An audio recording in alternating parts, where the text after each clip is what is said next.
Berhaji insya Allah mabrur, dan bagi yang belum haji insya Allah akan menyusul dan mabrur pula. Amin ya rabbal alamin. A'udzubillahi minasyaitonir rajim. Bismillahirrahmanirrahim. Al-Fatihah tabiratil qabul wa tamam bis-sirri ila hadratin Nabi Mustafa sallallahu alaihi wasallam wa ala alihi wa azwajihi wa dzurriyyatihi wa qurrati ajma'in. Syai'un lahumul Fatihah. أعوذ بالله من الشيطان الرجيم بسم الله الرحمن الرحيم الحمد لله رب العالمين الرحمن الرحيم مالك يوم الدين إياك نعبد وإياك نستعين اهدنا الصراط المستقيم صراط الذين أنعمت عليهم غير المغضوب عليهم ولا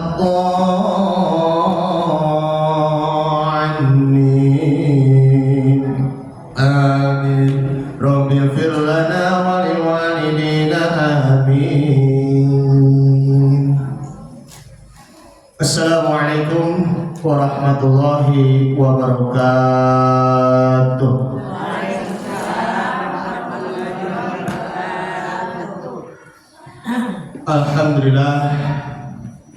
Alhamdulillahilladzi amarna bil ittihadi wal i'tisami bihablillahil matin.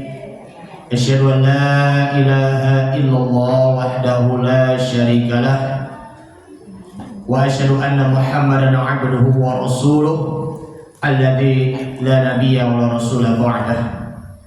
Allahumma shalli wa sallim ala hadzal nabiyil karim habibina wa syafi'ina wa maulana Muhammad wa ala alihi wa ashabihi ajma'in, amma ba'd. Qala Allah ta'ala fi kitabil karim, a'udzu billahi minasyaitonir rajim, bismillahirrahmanirrahim.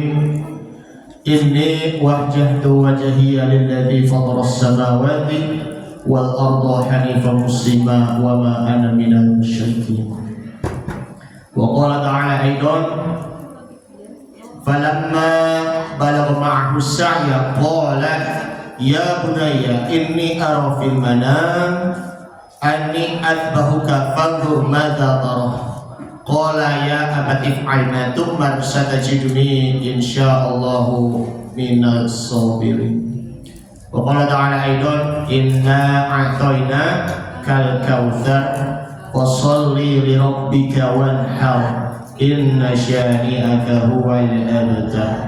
Shadaqallahul azim. Yang kami hormati Ibu Eni Chandra, Ibu Eni Chandra Santi selaku pimpinan Majelis Taklim Nurul Aisyah.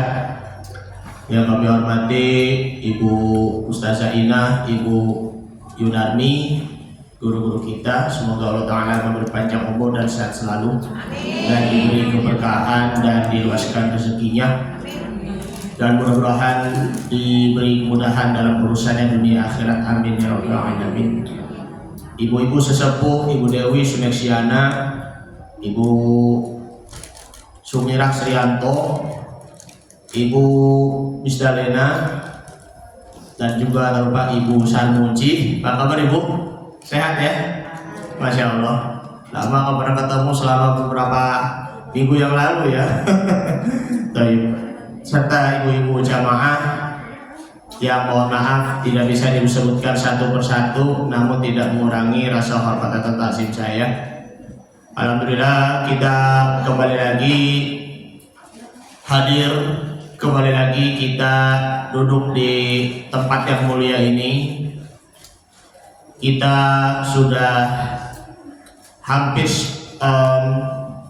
seminggu ya, karena kemarin kita fokus dengan ibadah yang kita kerjakan beberapa waktu yang lalu ya. ibadah puasa Tarwiyah, Arafah maupun hari raya Idul Adha. Gimana rasanya Idul Adha dengan mengucap kalimat takbir Allahu Akbar, Allahu Akbar, Allahu Akbar, La ilaha illallah, Allahu Akbar, Allahu Akbar, walillahil hamd. Itu merupakan kalimat takbir yang secara khusus ya, yang namanya kita merayakan hari Idul Adha ini, Masya Allah, dengan penuh bahagia, dengan penuh berkah. Kalau kita melihat proses penyembelihan hewan kurban kemarin, rasanya gimana? Masya Allah, kotornya. Yang pertama ya memang dari segi kotorannya ya ibu-ibu ya. Kemudian juga bagaimana penyembelihannya, Masya Allah, dengan mengucap kalimat takbirnya tuh Bismillahirrahmanirrahim, Allahu Akbar ya, dengan mengucap kalimat Bismillahirrahmanirrahim, Allahu Akbar. Jadi ini mudah-mudahan kurban yang kita kerjakan insya Allah dikabulkan oleh Allah Subhanahu wa Ta'ala. Yang penting kita tetap istiqomah untuk apa? Mendekatkan diri kepada Allah Subhanahu wa Ta'ala melalui berkurban, insya Allah.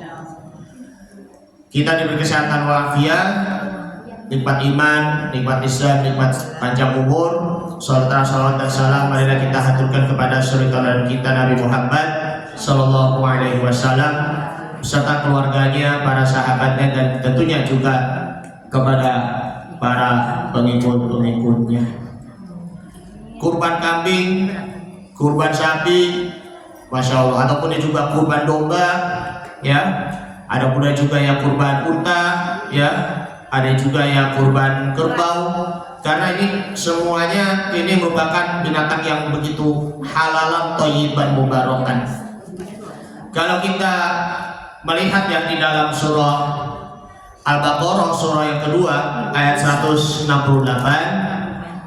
yang berbunyi A'udzubillahi minasyaitonirrajim, Bismillahirrahmanirrahim. Ya ayuhan nasu kulu mimma fil ardi halalan thayyiban wala tattakhidhu khutuwatis syaitan innahu lakum aduwwum mubin. Artinya apa? Wahai sekalian manusia, kita semuanya manusia, baik itu yang beriman maupun yang tidak beriman, baik yang orang Islam maupun juga orang-orang yang di luar Islam, hendaklah kalian memakan sesuatu yang ada di muka bumi ini, khususnya adalah kita memakan halalan thayyiban, hanya memakan halalan yang saja. Wala tattakhidhu khutuwatis syaitan, janganlah engkau mengikuti langkah-langkahnya setan, sesungguhnya setan itu musuh yang amat yang nyata. Jadi namanya halalan thayyiban di sini adalah makanan yang segar, ya kan? Lagi pula yang halal, makanan yang bergizi, ya kan? Makanan yang sehat. Makanya ada kan kalau yang namanya di Indonesia ini adalah 4 sehat 5 sempurna, ya kan? Mengenai yang kita memakan daging misalnya, kita kalau mau menyembelih hewan, ya kan? Bukan hanya sekedar menyembelih ayam saja, tetapi bisa juga sapi, kambing, domba, unta, kerbau, yang itu kita kalau menyembelihnya itu harus sesuai dengan syariat. Kalau menyembelih itu harus didahului dengan menyebut nama Allah Subhanahu wa Ta'ala. Kalau tidak menyebut nama Allah terlebih dahulu, maka risikonya dagingnya itu akan menjadi haram. Mohon maaf, na'udzubillah min dzalik. Disebut nama Allah terlebih dahulu ya, supaya apa? Supaya insya Allah dagingnya itu yang kita sudah sembelih di sini menjadi halal. Makanya dagingnya halal ya atas perbuatan kita tuh yang halal pula. Sebaliknya kalau lihat dagingnya itu misalnya itu halal, sedangkan kita melakukan perbuatan-perbuatan yang haram, maka mohon maaf itu akan menjadi haram pula apa yang kita usahakan. Meskipun makanannya itu sehat walafiat. Nah, ya kalau secara fikih kan ya daging yang haram itu yang untuk dimakan itu kan ya seperti harimau, ya kan, ular, ya kan, ayam, bahkan juga kucing, ya kan, itu kan memang sangat tidak boleh.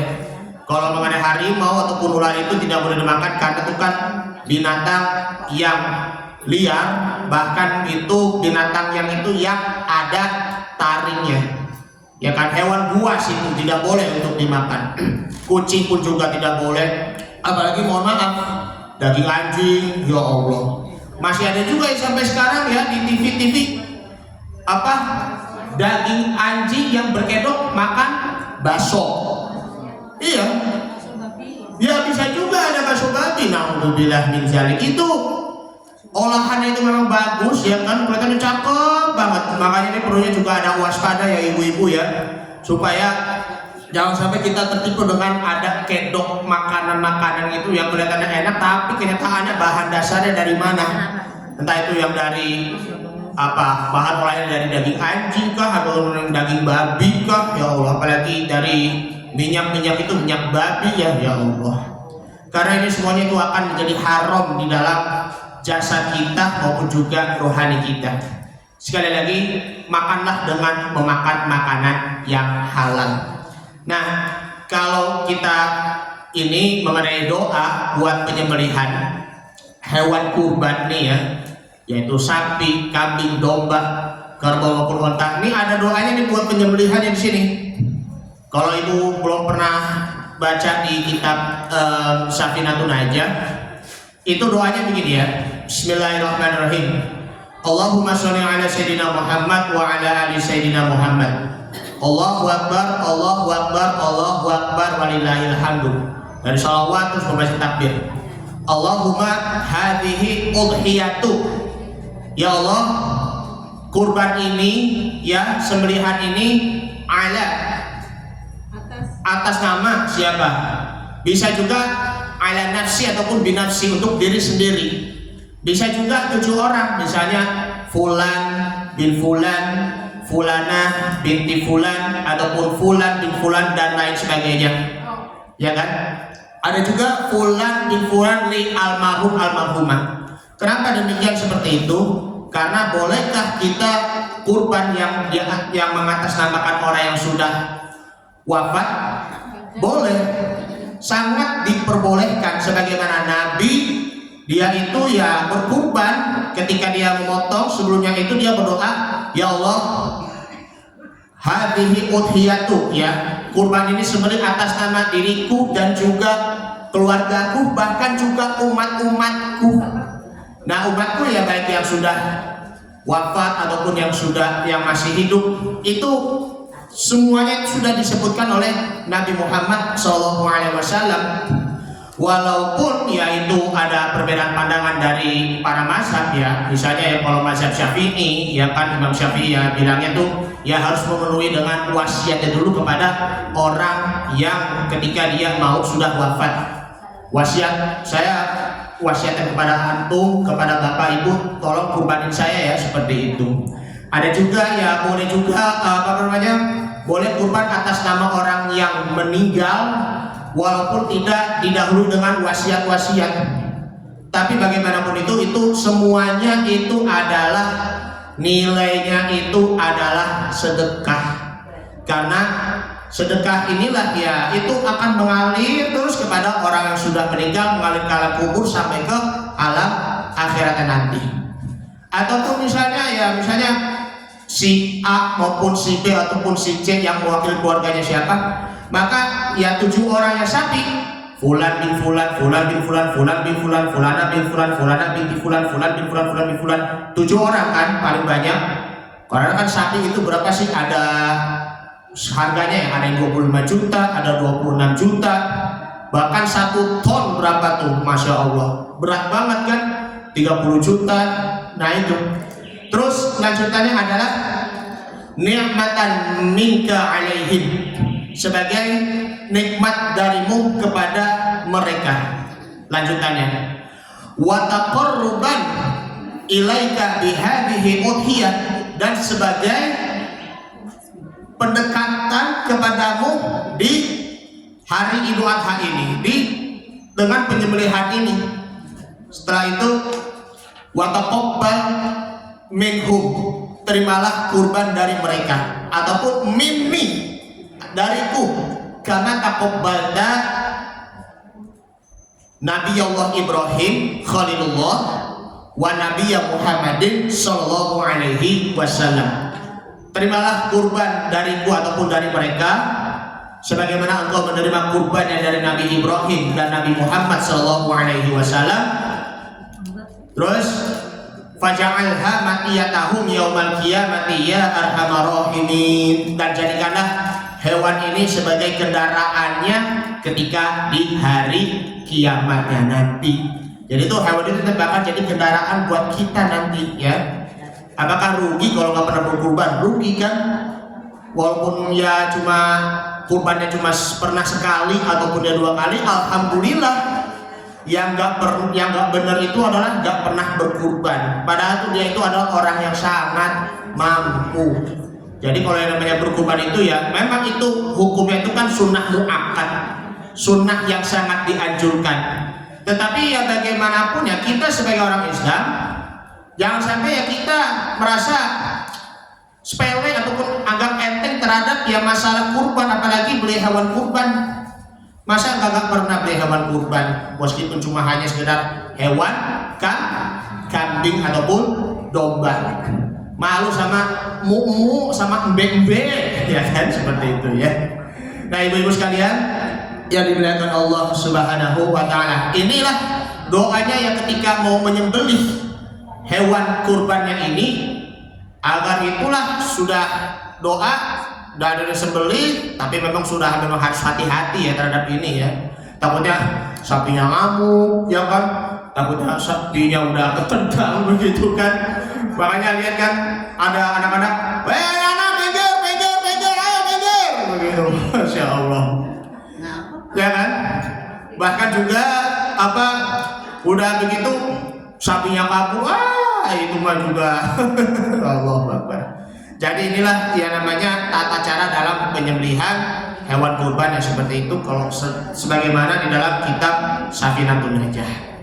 Ibu-ibu sekalian yang dimuliakan Allah Subhanahu wa taala, inilah yang namanya kurban itu berasal dari Nabi bukan Nabi Ibrahim, asal yang muasalnya Nabi Adam alaihissalam. Jadi ini kurban itu memang sudah ada di zaman Nabi Adam alaihissalam. Anaknya si Qabil, anaknya si Habil.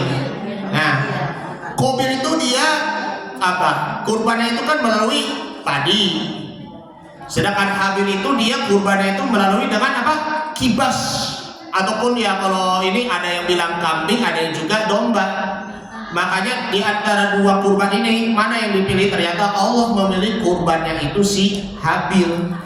Nah, kibasnya itulah diangkat ke langit, masih terjaga hingga akhirnya ketika di zamannya Nabi Ibrahim ataupun Nabi Ismail itu turun.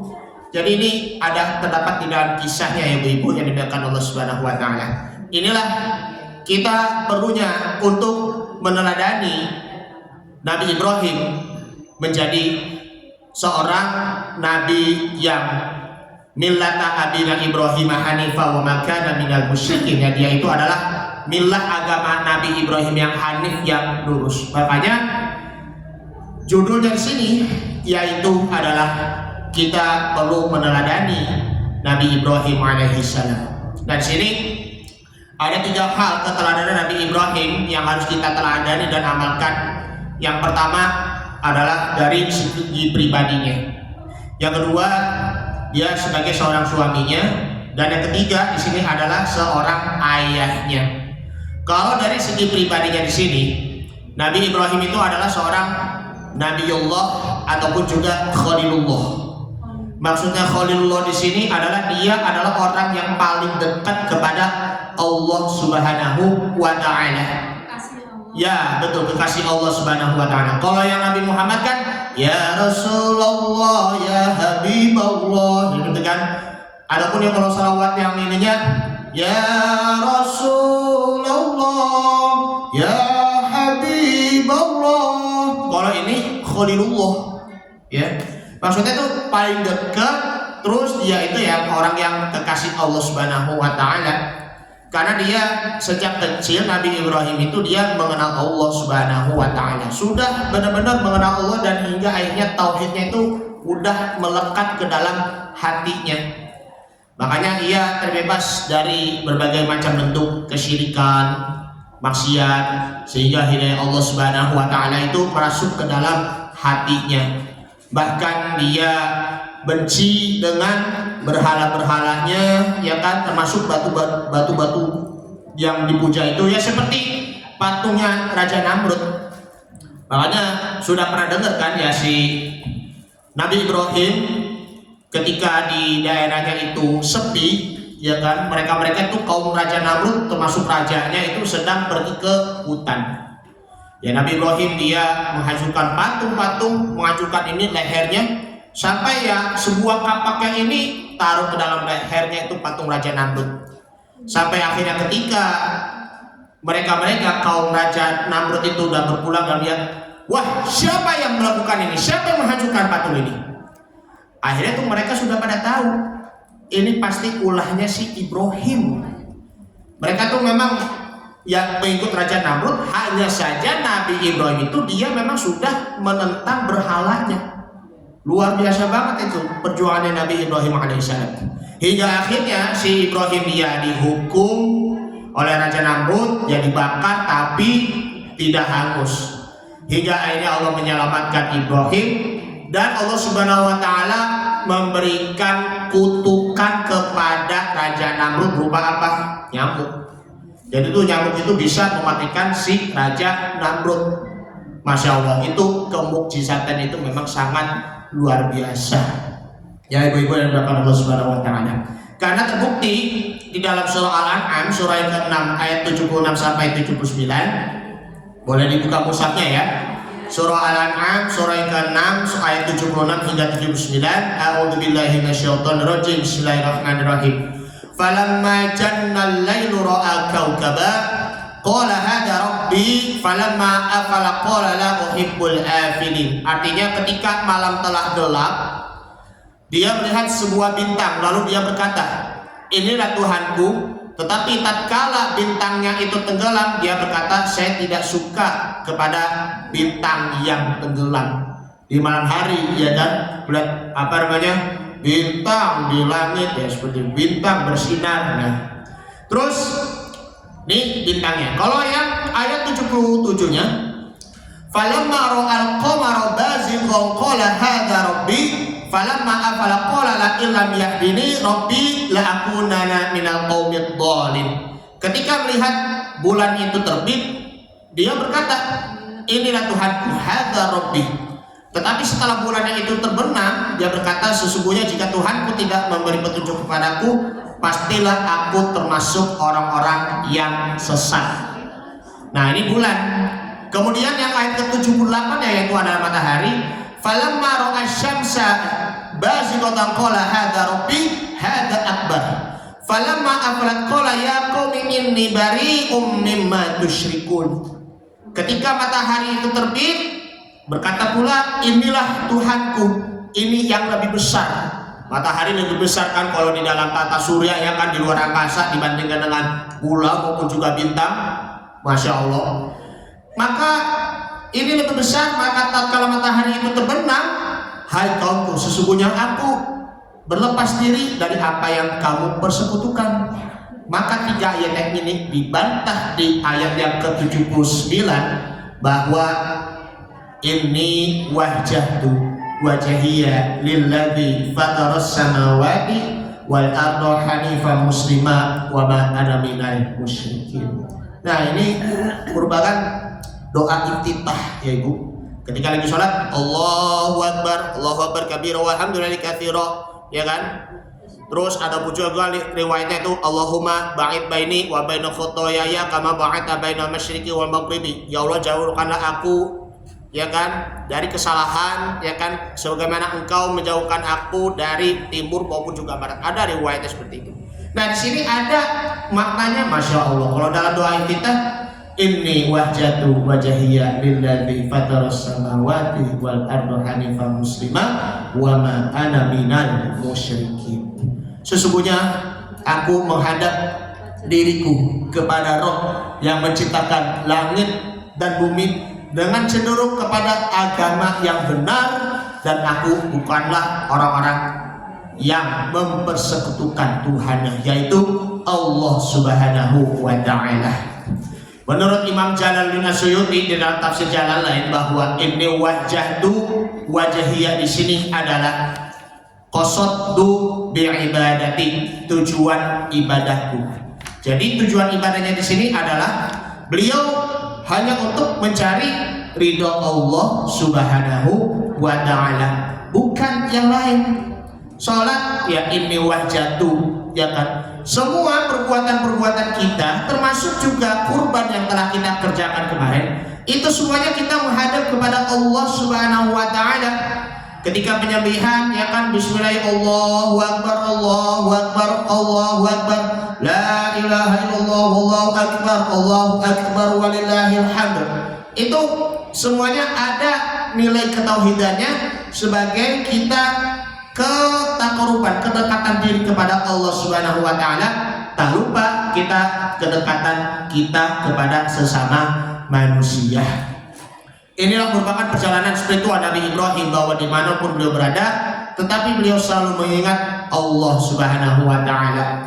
Kita kalau melakukan aktivitas apapun ya ibu-ibu ya, berangkat kerja dalam keadaan gelap, apalagi pulang kerja dalam keadaan gelap.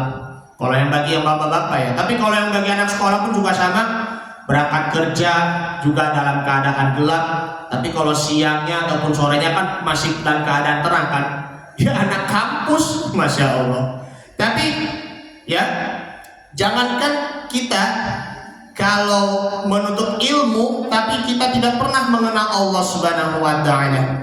Jadi sesibuk-sibuk apapun aktivitas kita, apalagi sehebat-hebat apapun kita dalam harta maupun juga jabatan, tetap kembali mengenal Allah dan ingat Allah Subhanahu wa Ta'ala. Kalau kita tidak pernah mengingat Allah Subhanahu wa Ta'ala dalam satu detik pun, maka hidup kitanya itu akan menjadi hampa. Makanya dalam surah Muhammad surah yang ke-47 ayat 19, fa'lam annahu la ilaha illallah wastaghfir lidzambika walil mu'minin wal mu'minat wallahu ya'lamu mutaqallabakum wa mathwaakum. Maka ketahui ya, oh masya Allah, Abi Saimah, masya Allah Rabbana, masya Allah. Sebentar, Allahu Akbar kabiro.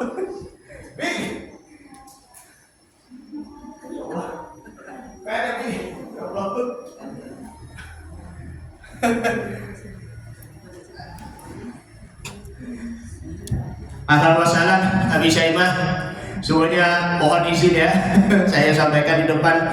Saya merasa malu ada Abi Saimah di depan. Allahu Akbar. Apa kabar Abi? Saya selalu ya Abi, masya Allah. Taib. Nah, kembali lagi ayat Al-Quran surah Muhammad surah 47 ayat 19. Fa'lam annahu la ilaha illallah wastaghfir lidzambika walil mu'minina wal mu'minat, ya.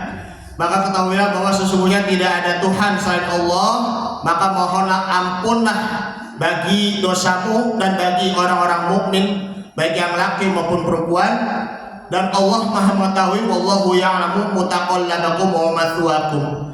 Allah mengetahui tempat kamu berusaha dan tempat kamu tinggal. Mau belajar, selalu sebut nama Allah Subhanahu wa Ta'ala. Mau ke sekolah, mau ke kantor, maupun ke pasar, selalu sebut nama Allah Subhanahu wa Ta'ala. Apalagi mau thalabul ilmi, menuntut ilmu ke majelis taklim, sebut nama Allah Subhanahu wa Ta'ala, maka seakan-akan kita muraqabah, diawasi oleh Allah Subhanahu wa Ta'ala. Karena sekecil apapun ataupun sebesar apapun perbuatan kita, semuanya nanti akan dicatat oleh malaikat.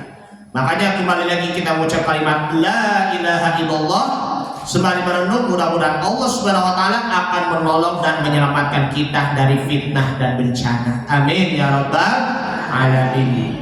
Yang kedua sekarang yaitu adalah sebagai seorang suami. Sebagai seorang suami, yaitu adalah mengajarkan kebaikan dengan istri agar harmonis dalam rumah tangga, ya kan? Bagaimana ya Nabi Ibrahim dia mengajarkan kepada istrinya Siti Hajar, bagaimana ya Siti Hajar itu menjadi istri yang taat kepada suaminya, yang tulus kepada suaminya dan setia kepada suaminya. Bagaimana ya Nabi Ibrahim mengajarkan kita agar suami istri itu ya berpartner ataupun ya kita bersamaan dalam berumah tangga. Karena kalau yang namanya berpartner dalam berumah tangga itu memang juga harus disertai dengan ada rasa sabar. Kalau kita tidak mempunyai rasa sabar, maka nanti akan tergunjang-ganjing dalam kehidupan rumah tangga.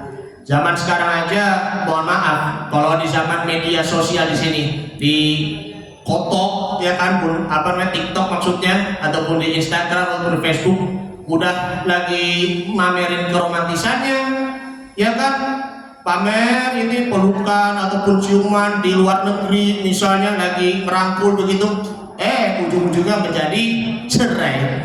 Artis malah tuh terlebihnya tuh, mohon maaf ya.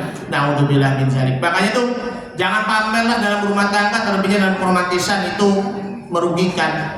Makanya kalau mau itu ya menjaga rahasianya, privasinya itu memang sangat penting sekali. Akan tetap menjaga keutuhan rumah tangganya. Beruntunglah Nabi Ibrahim mempunyai istri soleha, taat, sabar, tulus dan setia. Kemanapun berada, Siti Hajar menemani Nabi Ibrahim ketika ya Nabi Ibrahim pergi ke Mesir, ke Palestina maupun juga ke Irak. Sudah punya istri soleha, tak lupa memohon kepada Allah agar diberi keturunan yang soleh. Makanya dalam surah As-Saffat ayat 100, Rabbi habli minas solehin. Artinya adalah, ya Tuhanku, karuniakanlah aku anak-anak yang soleh. Dan disitulah lahirlah seorang anak yang soleh yang bernama Ismail alaihi salatu wassalam. Kemudian yang ketiga adalah sebagai seorang ayah.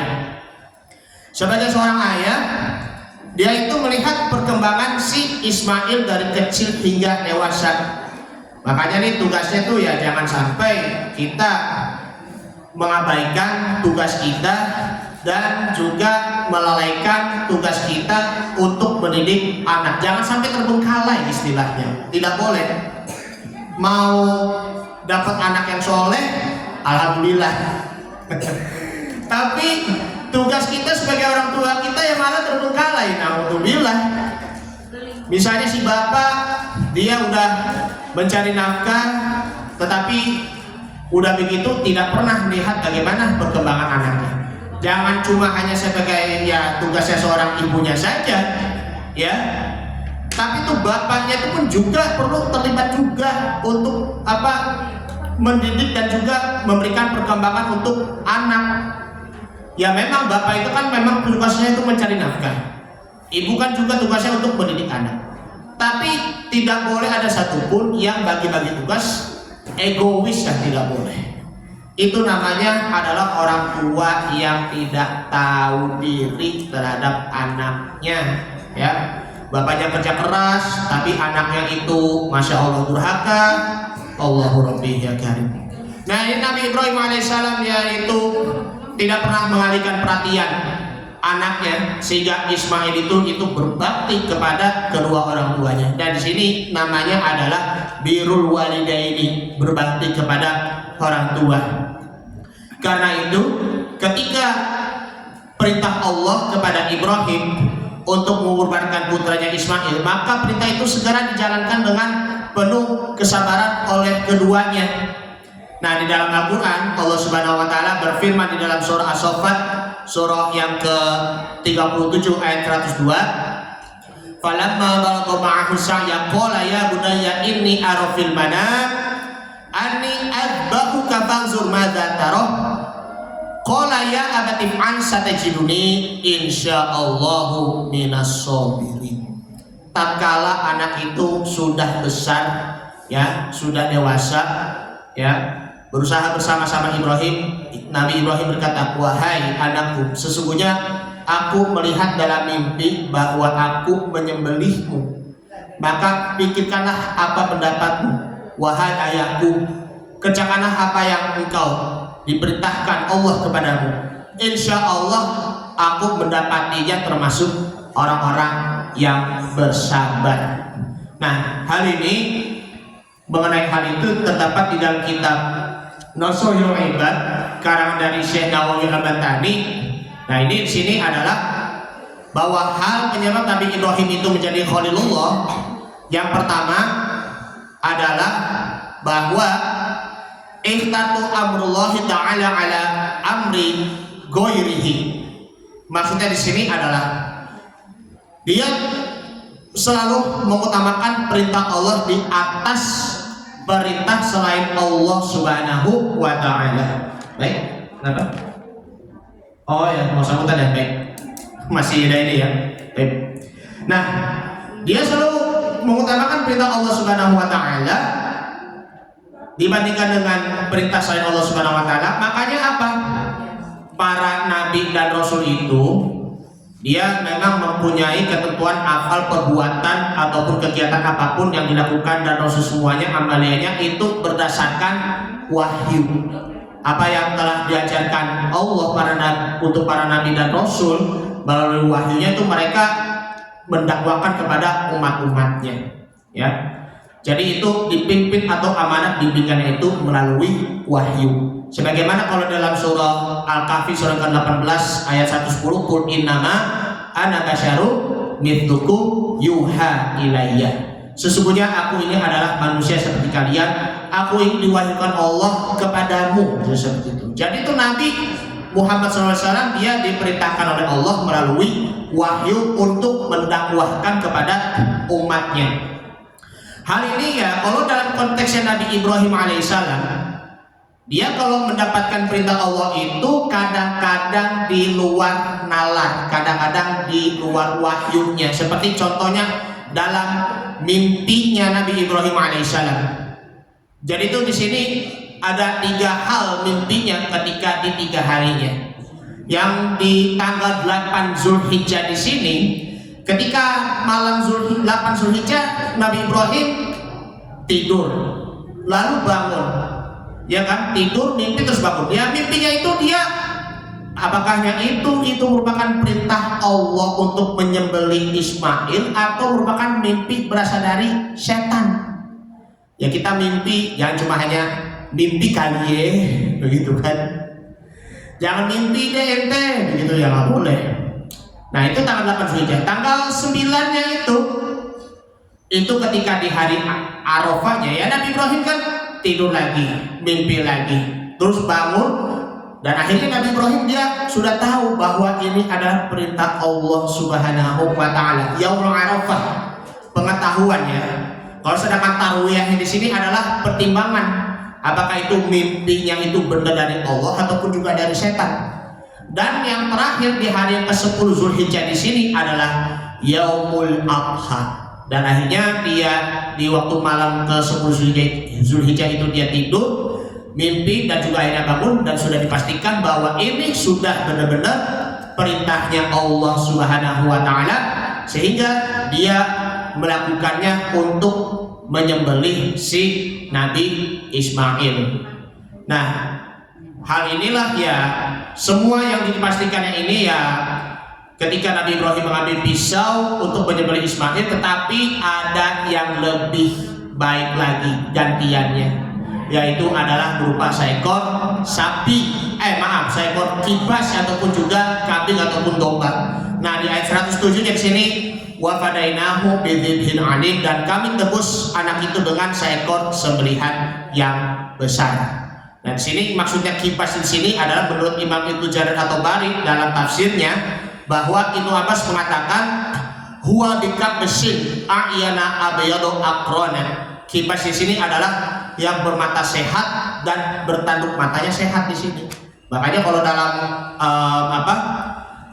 kedokteran ya kan memang juga harus diperiksa dulu tuh hewannya agar tidak menimbulkan PMK, penyakit mulut dan kuku. Hal inilah kata Ibnu Abbas di sini adalah dalam artian adalah domba yang besar. Nah kemudian lanjutannya yang kedua yakni adalah masih yang lanjutan Nabi Ibrahim menjadi Khalilullah, bahwa di sini adalah wa mahtamatu bima takafallahu li ay ma kuntu bi amri ma tuhmilullahu li minar rizki. Maksudnya di sini adalah aku tidak pernah mengkhawatirkan suatu rezeki yang urusannya telah ditanggung oleh Allah Subhanahu wa taala. Maksudnya tidak pernah memikirkan mau makan apa ya. Kalau kita mah terbalik, mah besok mau makan apa mah? Makan ayam. Begitu kan? Mah besok menu makanannya apa mah? Ikan. Rendang bisa juga. Ataupun mah besok kita mau makan apa? Makan sate kurban, sate kambing. Nah itu kan. Kalau kita memang kebalikannya. Tetapi kalau Nabi Ibrahim itu ya tidak. Dia tidak pernah memikirkan mau makan apa ya hari ini ataupun juga hari besok. Tetapi akhirnya tetap mengharapkan Allah Subhanahu wa taala. Allah nanti akan memberikan rezeki atau memberikan makanan kepada kita. Asalkan ya kita jangan tergesa-gesa, jangan resah, harus benar-benar sabar pula. Nah, kemudian yang terakhir ya, yaitu yang ketiga adalah wa ma taqaddaitu ay ma akaltu waqtul qadati illa ma'ad doifi. Maksudnya di sini adalah aku tidak makan malam ataupun juga tidak makan pagi ataupun makan siang kecuali bersama dengan tamu-tamunya. Jadi kalau ini menerima tamunya itu ya mau makan, mau mampir, ayo saya akan makan, ya mau seperti itu. Makanya Nabi Ibrahim itu dia tidak pernah makan malam ataupun makan pagi kecuali dia bersama tamunya. Kita mah kadang suka makan sendirian kan, dah mau makan sendirian aja, masya Allah di rumah makan apa sih, ya kan? Makan ayam goreng bu, makan ayam ayam bakar dan sebagainya. Kecuali memang juga harus bersama dengan tamunya. Nah di sini kita perlunya memuliakan tamunya. Wa man kana yu'minu billahi wal yawmil akhir falyukrim dhaifahu. Siapa yang beriman kepada Allah dan hari akhir, maka hendaklah kita memuliakan tamu-tamunya. Baik ibu-ibu sekalian yang dimuliakan Allah Subhanahu wa taala, dari penjelasan-penjelasan di atas di sini adalah kita bisa mengambil ibrahnya bahwa Nabi Ibrahim dekat kepada Allah Subhanahu wa taala, dekat kepada keluarganya, dan agar kita nanti sebagai umatnya Nabi Muhammad SAW itu pun juga seperti Nabi Ibrahim, dekati Allah, dekati keluarga, dan juga dekati sesama. Yang namanya kurban itu kan kita mendekati, bukannya menjauhi. Baik, sampai sini dulu ya ibu-ibu ya, karena kebetulan Habis saya Imam Maulana, Masya Allah nanti yang akan memberikan tausiahnya ya. Baik, demikian dari saya sendiri. Mohon maaf bila ada kekurangan dan juga kesalahan. Dibukakan pintu maaf yang sebesar-besarnya. Yang benar hanya dari Allah, yang salah dari saya pribadi. Terima kasih. Jazakumullah khairan katsiran. Wassalamualaikum warahmatullahi wabarakatuh.